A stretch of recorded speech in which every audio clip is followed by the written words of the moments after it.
से बोलना। जय श्री राम। खास पहले हमारे देह में बुढ़ापा है।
अखिलेश्वर अखिल ब्रह्मांड नायक परात्पर पर ब्रह्म भगवान श्री राम की वांगमयी प्रतिमूर्ति श्री रामचरितमानस को श्रवण करने के लिए आए हुए इस राधा कृष्ण मंदिर के प्रांगण में सभी भक्तों को जय सिया राम, जय राधे श्याम, जय श्री हनुमान। कल हमने सुना कि जब राम जी की बारात द्वार पर आ गई तब सीता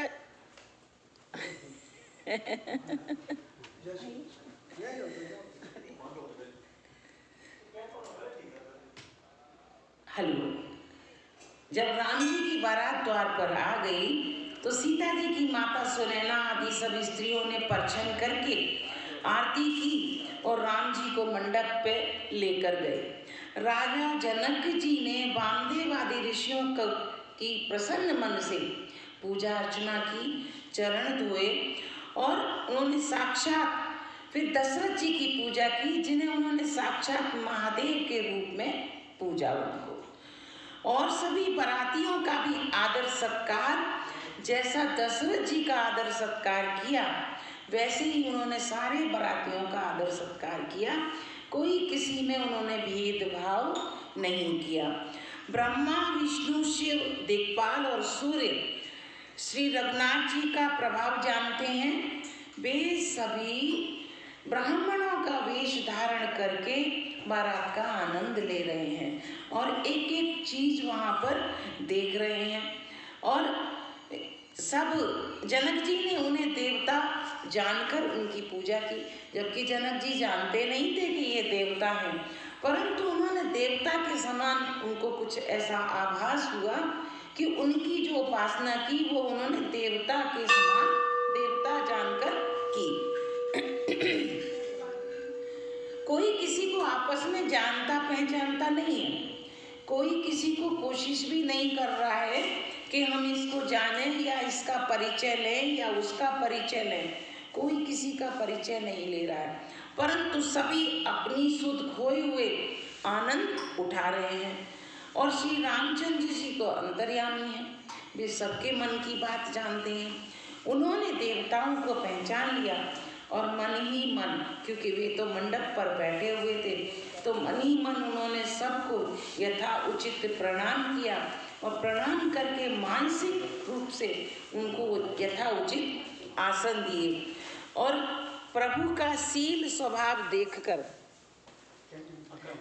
देवगण मन में बहुत अनुचित स्वभाव देखकर देवगण मन में बहुत आनंदित हुए।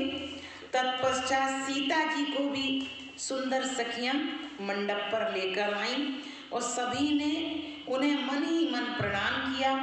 देवता प्रणाम करके फूल बरसा रहे हैं, कुलाचार करके गुरुजी प्रसन्न होकर गौरी, गणेश और ब्राह्मणों की पूजा करा रहे हैं। स्वयं सूर्य देव इतने आनंदित हैं कि अपने कुल की परंपराओं को खुद ही बता रहे हैं आकर सूर्य देव, और सभी रीतियां बता देते हैं। और हवन के समय जब हवन शुरू हुआ तो स्वयं अग्नि देव शरीर धारण करके आहुति ग्रहण करने लगे। ऐसा वहाँ पर आनंद छाया हुआ है। ये हमने सब कल तक सुना, आज की कथा आज सुनते हैं।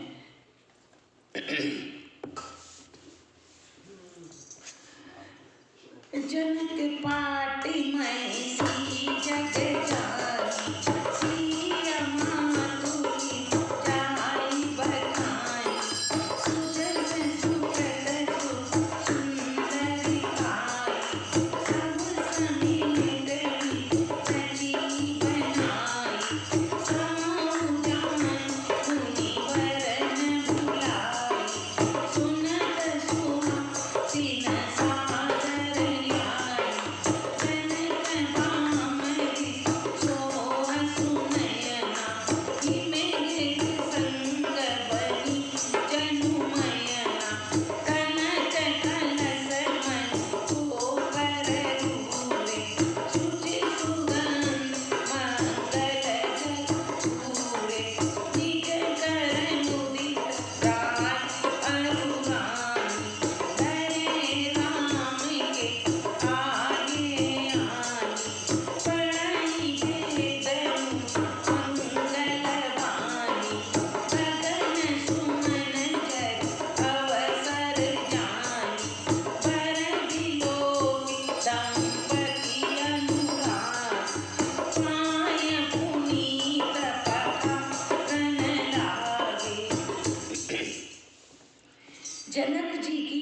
जगत विख्यात पटरानी, क्योंकि जनक जी की तो एक ही पटरानी थी, जगत विख्यात थी सुनैना जी, सीता जी की माता। बखान तो उनकी सुबह भी इतनी सुंदर लग रही हैं कि तुलसीदास जी कहते हैं कि कुछ बोल ही नहीं सकता। सुयस सुकृत सुख और सुंदरता सबको बटोर कर विधाता ने जैसे उनको संवार कर तैयार किया हो। समय जानकर श्रेष्ठ मुनियों ने उन्हें बुलाया और यह सुनते ही सुहागिनी स्त्रियां तो वही खड़ा है समय जानकर श्रेष्ठ मुनियों ने उनको बुलाया और यह सुनते ही सुहागिनी स्त्रियां उन्हें आदर पूर्वक ले आई। सुनैना जी जनक जी की पटरानी जनक जी की बाईं ओर ऐसी सो रही हैं मानो हिमाचल के साथ मैना जी बैठी हूँ, इतनी सुंदर लग रही हैं। पवित्र सुगंधित और मंगल जल से भरे सोने के कलश और मणियों की सुंदर परातें राजा और रानी ने आनंदित होकर अपने हाथों से लाकर श्री रामचंद्र जी के आगे रखी। मुनि मंगल वाणी से वेद पढ़ रहे हैं। सुअवसर जानकर आकाश से फूलों की वर्षा हो रही है।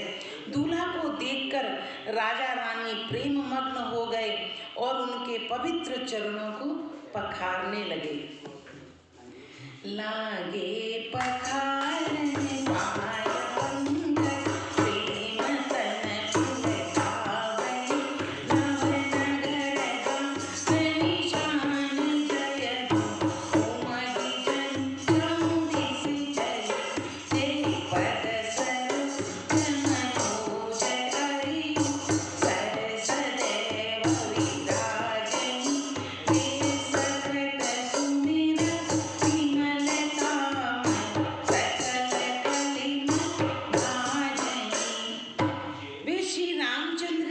चरण कमलों को पखारने लगे और प्रेम से उनके शरीर में पुलकावली छाई, बड़े रोमांचित होने लगे। आकाश और नगर में होने वाले गान नगाड़े जय जयकार की ध्वनि मानो चारों दिशाओं में उमड़ चली। जो चरण कमल कामदेव के शत्रु शिव जी के हृदय रूपी सरोवर में सदा ही विराजते हैं, जिन भगवान के चरण, क्योंकि शिव जी सदैव राम जी का ध्यान करते हैं और राम जी के चरणों को सदैव अपने हृदय में रखते हैं।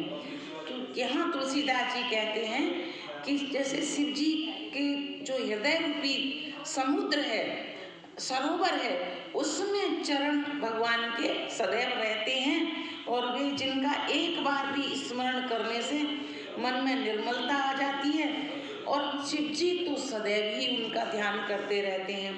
कलयुग के सारे पाप भाग जाते हैं यदि प्रभु के चरणों को कोई एक बार ध्यान से अपने हृदय में उतार ले तो कलयुग के सारे पाप दूर हो जाते हैं।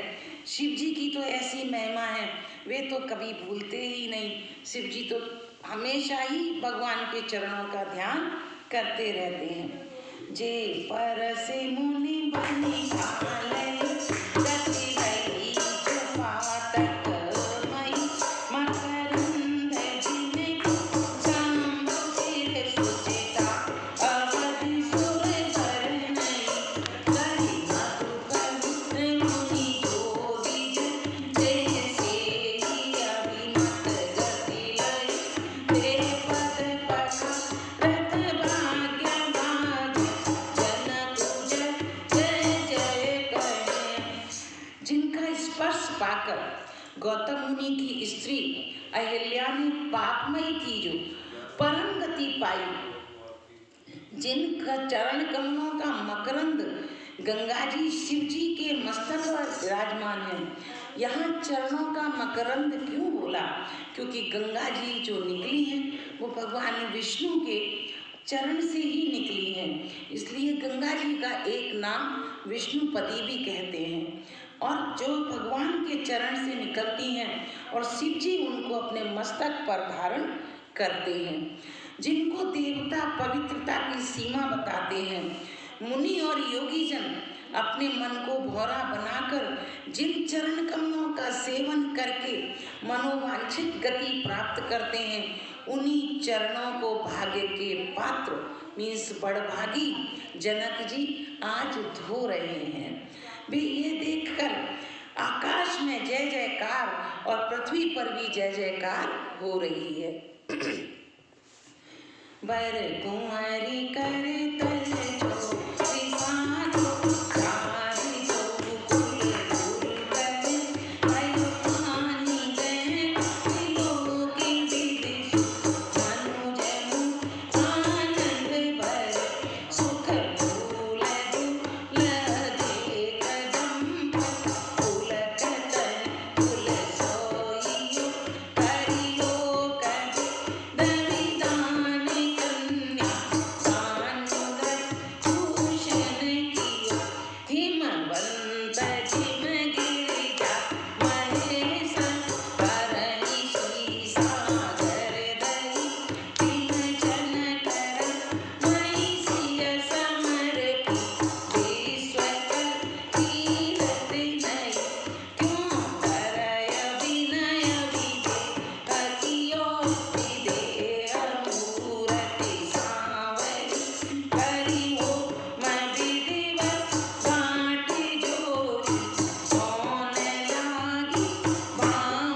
कुलों के गुरु वर और कन्या की हथेलियों को मिलाकर साखोच्चार करने लगे। पानी ग्रहण हुआ देखकर ब्रह्मादि देवता, मनुष्य और मुनि आनंद में भर गए। सुख के मूल दूल्हा को देखकर राजा रानी का शरीर पुलकित हो गया और हृदय आनंद से उमग पड़ा। राजाओं के अलंकार स्वरूप महाराज जनक जी लोक और वेद की रीति को करके उन्होंने कन्यादान किया। जैसे हिमवान ने शिव जी को पार्वती और सागर ने भगवान विष्णु को लक्ष्मी दी थी, वैसे ही जनक जी ने श्री रामचंद्र जी को सीता जी समर्पित की, जिससे विश्व में सुंदर नवीन कीर्ति छा गई। विदेह जनक जी कैसे विनती करें, उस सामली मूर्ति ने तो उन्हें सचमुच विदेह बना दिया। विदेह कहते हैं जिसे अपनी देह की सुध ना हो। तो जनक जी अपने आप में रहते हुए, संसार में रहते हुए संसार से विरक्त थे वे।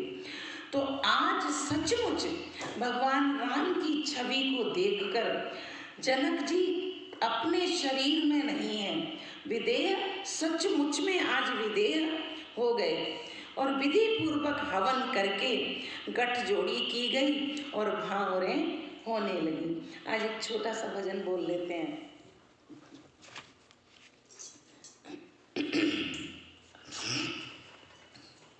बोलो रामचंद्र भगवान की जय।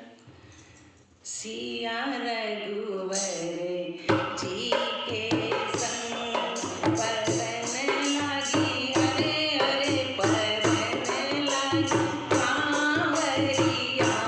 सिया रघुवर जी के संग परन लगी, अरे अरे परन लगी कांवरिया। छायो चौदिस प्रेम तोरण,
अरे कुंवर कुंवर कल बावर देही, नयन लाव सब सादर लेही। जाय न बरनि मनोहरी जोरी, जोप माँ कछु कहूँ सुसोरी। कहाँ पे चली?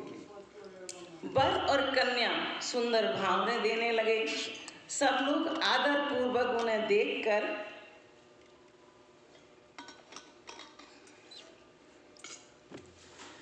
वर और कन्या सुंदर सभी की भावरें होने लगी, क्योंकि तीनों बहनों की भी और साथ में भावरें हो रही थी और सभी उन्हें देखकर नेत्रों का परम लाभ ले रहे हैं। मनोहर जोड़ी का वर्णन नहीं हो सकता, जो कुछ उपमा कहूँ वह थोड़ी है। तुलसीदास जी बड़े अत्यंत प्रसन्न हैं। कहने लगे कि सभी देवता, सब देवताओं की स्त्रियां सभी बहुत खुश हैं, क्योंकि भगवान की भावरें देख रहे हैं, भगवान का विवाह देख रहे हैं। राम सिया सुंदर प्रतिछाई, जगमगाते मन कंबन माई। मनऊ मदन रस धरि बहु रूपा, देखत राम विवाह अनूपा। बरस लालसा तखत न कोई, प्रगटत तुरत बहु त्रिभुवोरी। बहे मगन सब देख निहारे, जनक समान अपान विचारे। प्रमोदित मुनि न भावरी तेरी, तेज सहित सब प्रीत निवेरी। राम सियसि सिंदूर देहि, शोभा कहि न जाति विधि केहि। श्री रामचंद्र जी और सीता जी सुंदर परछाई, जब राम और सीता भावरें फेर रहे हैं, भावरें दे रहे हैं मंडप के नीचे, तो मंडप के खंभों में जो मणियां लगी हुई हैं, क्योंकि बहुत ही सुंदर मंडप बनाए गए थे, उन मंडप की मणियों में जो उनकी राम और सीता जी की जो परछाई पड़ती है, तो ऐसे जैसे खंभों में जगमगा रही है, मानो कामदेव और रति बहुत से रूप धारण करके राम जी के अनुपम विवाह को देख रहे हों। उनकी जो परछाई, क्योंकि मणियों के जो छोटे छोटे जो पीसों से सुंदर सजाया गया है, जिसमें परछाई पड़ती है उतने ही अनेकों रूप दिखाई देते हैं। तो ऐसा लग रहा है, तुलसीदास जी कहते हैं, जैसे रति और कामदेव खुद उनके व्यवहार को देखने आए हुए हैं। कामदेव और रति दर्शन की लालसा और संकोच दोनों ही कम नहीं है, अर्थात बहुत है, इसलिए वे मानो बार बार प्रकट होते हैं और छुपते हैं। उनके जो विवाह का जो बंधन हो रहा है, भावनाएं पड़ रही हैं, उसमें जो परछाई लगती है, तो ऐसा लगता है कि जैसे वे उसको देखकर तृप्त नहीं हो रहे, अघा नहीं रहे, तो बार बार आते हैं, बार बार जाते हैं, क्योंकि जितने भी मणियां हैं उनमें अलग अलग परछाई दिखती है। तो एक मणि में परछाई खत्म होती है, दूसरी मणि में परछाई आ जाती है। तो इसका चित्रण इतना सुंदर किया है तुलसीदास जी ने कि जैसे वे तृप्त ना होते हुए बार बार झांक झांक कर देखने की कोशिश कर रहे हैं। इसलिए वे मानो बार बार प्रकट होते हैं और बार बार छिपते हैं। सब देखने वाले आनंद मग्न हो गए और जनक जी की भांति सभी अपनी सुध बुध भूल गए। जितने भी वहाँ बैठे हुए थे, किसी को भी उस समय अपने शरीर की कुछ भी सुध नहीं थी। वे बेसुध से होकर भगवान का विवाह देख रहे थे। मुनियों ने आनंद पूर्वक भांवरें फिराई और नेक सहित सब रीतियों को पूरा किया। श्री रामचंद्र जी सीता जी के सिर में, मांग में सिंदूर दे रहे हैं। ये शोभा किसी प्रकार भी कही नहीं जा सकती। तुलसीदास जी कहते हैं कि उस समय का इतना सुंदर दृश्य है कि मेरे पास तो शब्द नहीं है जो मैं उसको लिख सकूं या बता सकूं। मानो कमल को लाल पराग से अच्छी तरह भरकर अमृत के लोभ से सांप चंद्रमा को भूषित कर रहा है। यहाँ इसका मतलब हुआ कि श्री राम जी के हाथ को कमल की उपमा दी है। श्री रामचंद्र जी का हाथ इस तरह जो है वो है कमल, और सिंदूर को, जो हाथ में उनके सिंदूर है उसको पराग की उपमा दी है, और राम जी की जो भुजा है उसको श्याम है क्योंकि उनका कलम, तो उसको सांप की उपमा दी है, और सीता जी के मुख को चंद्रमा की उपमा दी है। फिर वशिष्ठ जी ने आज्ञा दी, तब दूल्हा और दुल्हन एक आसन पर बैठे।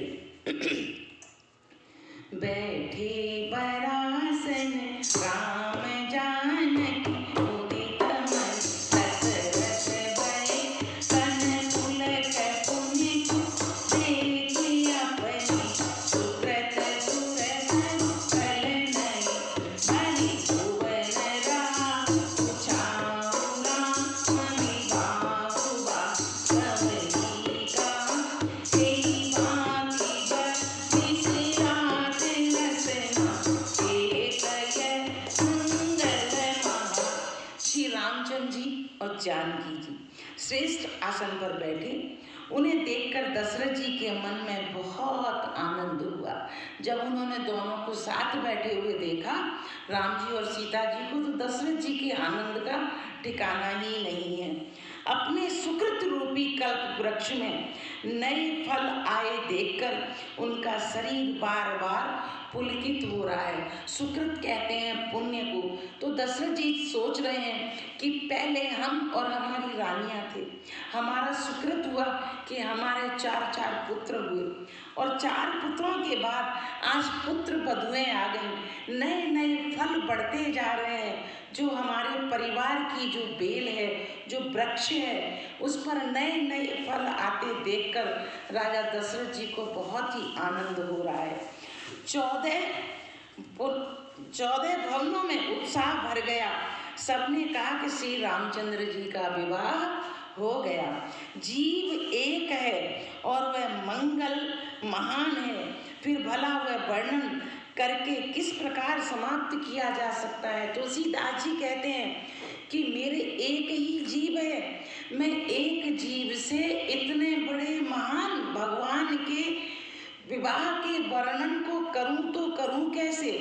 मेरे पास जीव एक ही है, मेरा मुख एक ही है, मेरा शेष जी के समान सहस्त्र मुख नहीं है। मैं करूं तो करूं क्या, और कैसे उन शब्दों को मैं बयान करूं।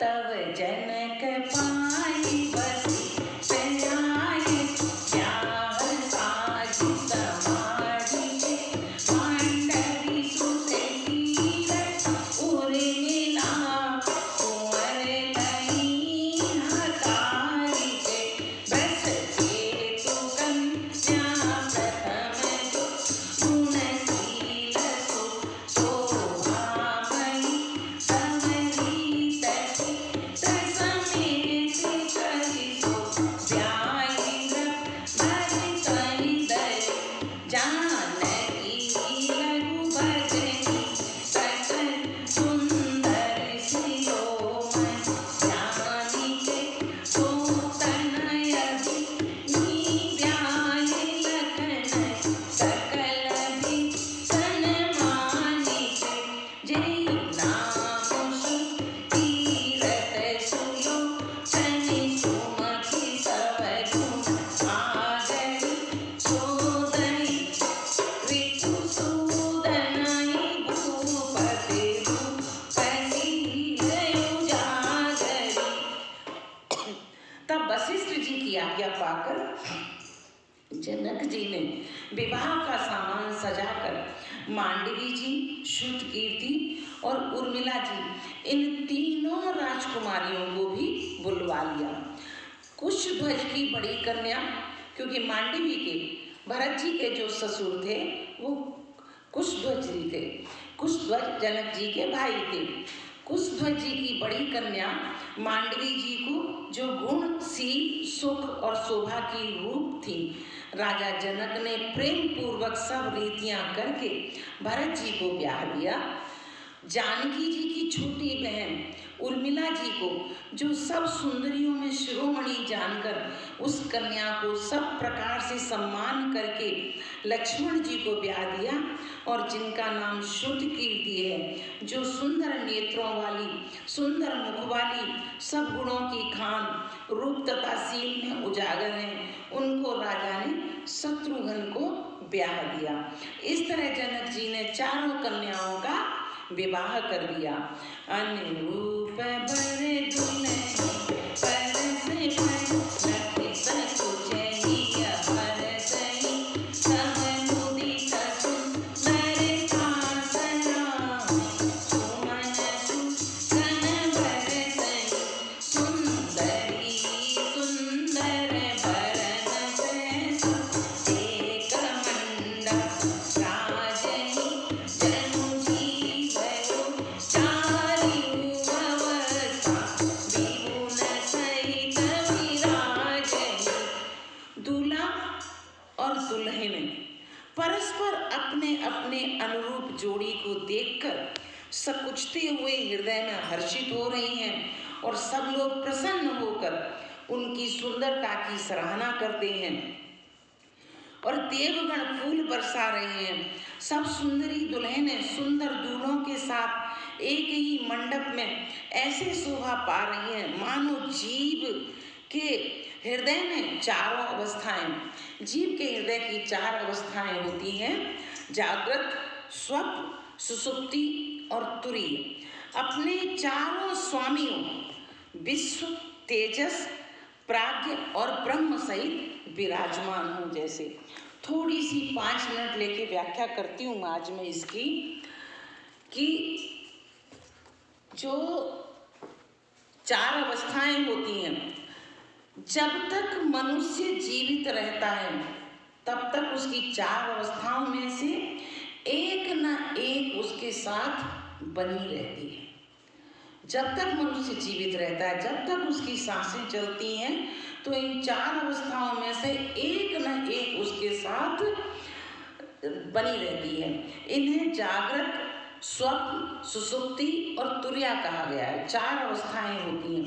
जागृति वह अवस्था है जिसमें व्यक्ति सोचता है, बोलता है, करता है, कोई भी काम चलता है, देखता है, सुनता रहता है। संक्षेप में इसको क्रियाशील स्थिति कहते हैं। संक्षेप में, क्योंकि हम जब जागृत अवस्था में हैं और जो भी काम करते हैं तो वो हमारी जागृत अवस्था है। स्थिति